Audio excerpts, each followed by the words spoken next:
Welcome back to Talk the Walk with me, Sarah Wong. I'm with Commerce and Economic Development Secretary, Mr. Edward Yau, and we're talking about the 14th five-year plan and Hong Kong's integration into the Greater Bay Area. Thank you very much, Mr. Secretary, for joining us. I can't help but wonder, has there been any tacit consensus in the current administration that a high level of economic security is so important that a certain degree of liberty is worth sacrificing? Well, you seem to be putting sort of these two things at the two extreme, which doesn't come together. All right. But I think the real life in every society, every country, I think they are, in fact, there's two sides of the same coin. You can't sort of divide them as if they were separate. Personal liberty, freedom, of course, are so important, particularly in a very rule-based system that we practice in Hong Kong. These are things that not just people treasure, government also attach great importance to it, and also the country also attach great importance to it by having them put in the highest sort of legal framework, our constitution, the basic law. And also in all the sort of legislative proposals or amendments, that also being captured, including national security law, which they have devoted in early paragraph, the respect of all this freedom. Now, I think the best testimony is that ask the clients that come to me on a monthly by monthly basis. Yes, I think most vivid recollection is back in 2019, when most chamber came to me saying that, well, when could all these chaos, riots, street violence end? I think, well, that was the major problems we encountered in those days. And I think, well, despite there initially some sort of concern and a lot of question about the national security law, what impact would that be on their business? But I think, and also a general consensus with all these foreign chamber representatives I met on a very frequent basis, they all say that, well, yes, 2020 is a much better year than 2019. That since the enactment of the security law, they have seen it for themselves that, well, law and order come back. So and that's very important. With the outcome. Of course, so I think, well, they vote by their feet by sort of staying in Hong Kong, continue their business, right? I think that those are very important sort of observation than just sort of remark made by government officials. Of course, if there's any changes in the law, it's very legitimate for people to ask, well, what impact would be on them? And that's why my bureau and also my colleagues in other relevant bureaus will spend no effort in sort of explaining and sharing. And sometimes, well, we do this sort of messenger's role of letting the question be answered, even sometimes on the hypothetical cases, why they are needed and why they need to be having that sort of worries. Now, and also, well, the reality tells that, well, we are now back to and maintaining law and order, which is a very important element, particularly for foreign investment, because, well, they come a long way to Hong Kong. And also, they are also seeing Hong Kong continue with that role. That would be the reason why they will continue their business in Hong Kong. Yeah, law and order is very important, especially in enforcing the rule of law. That's an essential requirement for conducting a foreign business. But I also understand why a lot of people are not convinced by the official statement of Hong Kong still remaining a free and open society with perfect rule of law system in place. And because they're seeing every day after the introduction of various laws in recent years, opposition's been, they think it's been snuffed out, and dissent has been punished, and artistic and creative freedom's been stifled.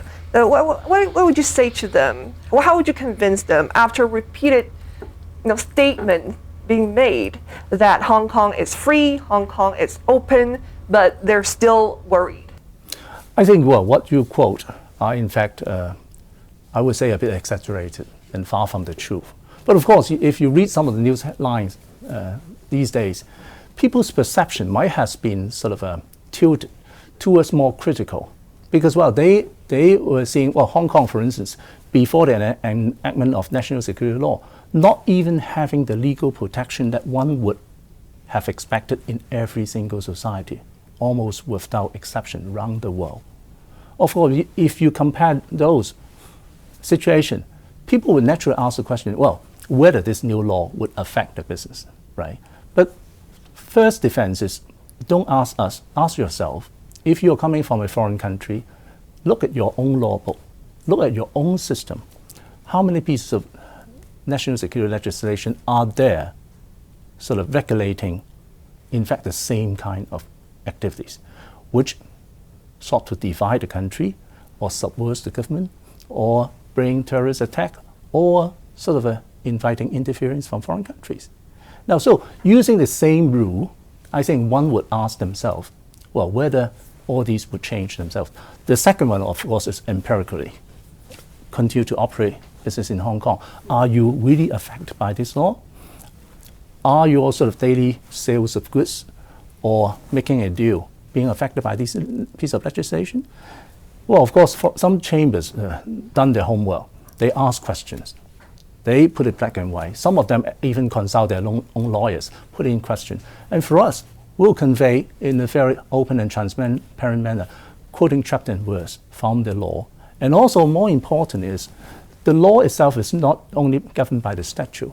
In the common law system that Hong Kong practice, rule of law is so important.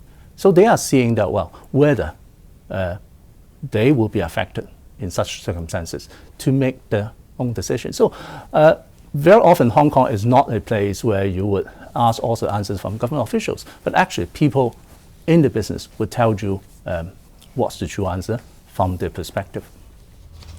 All right. I want to approach the topic of political stability and the implication of that from another angle. And with that, let's circle back to the 14th five-year plan. I have to make a concession here. I was born in Macau, in our neighboring SAR. I've noticed there has been a slight difference in tone adopted by the Beijing authorities regarding Hong Kong and Macau.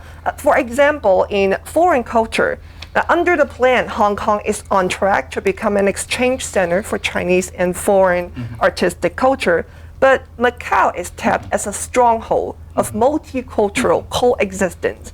Do you think that the signal that Beijing is no longer at ease with any long-term foreign elements in Hong Kong, and will that weaken Hong Kong's international standing? Again, I think the facts speak for itself. I think Macau positioned themselves in a very unique position where they connect with the Portuguese-speaking global community. That's a role that, well, very unique, and no one can take it from Macau because of the history, the background, and the comparative strength. Hong Kong typically is a global sort of international center in many aspects. So I think the essence of the Greater Bay Area, for instance, is to allow this 2+9 cities under 3 different sort of constitutional jurisdiction to develop, to explore and exploit their respective interests and also strength. And I think in that regard, Hong Kong has our own strength, which is self-explanatory. Macau has a unique role, and very much the same way, the 9 cities in the mainland also perform another role. But the essence is putting them together makes this Bay Area not just unique, but also exceptional. And that's why there is tremendous international interest in this Bay Area. Not only because it will come to become the world's biggest in terms of economic strength in 10 years' time, but also the diversity and also the comparative advantage that we are demonstrating. So I think that's the essence that I read from the policy. Have you sensed any sign of favoritism that the Beijing authorities may have had for our SAR neighbor Macau, because Macau is seen as generally more stable and reliable politically? I think the central government, in my sort of encounter with them, both personally and also between government department and ministry, the central government has always given favor to Hong Kong and Macau because they are special. Had it not been the case, I think you don't see specific policy being developed to cater for this special area. The constitutional arrangement is being special, so I think that speaks for itself. But it is not a one-way street. It's not a one-way street. It must be built on allowing the maximum strength to be developed, which naturally would benefit Hong Kong and Macau as special administrative region, but at the same time allowing us to make contribution to the national development goal. And we have in fact demonstrated that over the years. The last 40 years, we have seen the nation's development and also Shenzhen or Guangdong province development, all built on this relative strength. Of course, it's premised on the central government policy to be more open, taking reforms, and also injecting very strong impetus to allowing this region to prosper. But it is also no secret that, well, Hong Kong and Macau, having a very special status, are contributing to the diversity and complexity of that development. Thank you very much, Mr. Secretary, for sitting down with us. We appreciate it. Talk the Walk will return next week on Hong Kong International Business Channel. Stay tuned.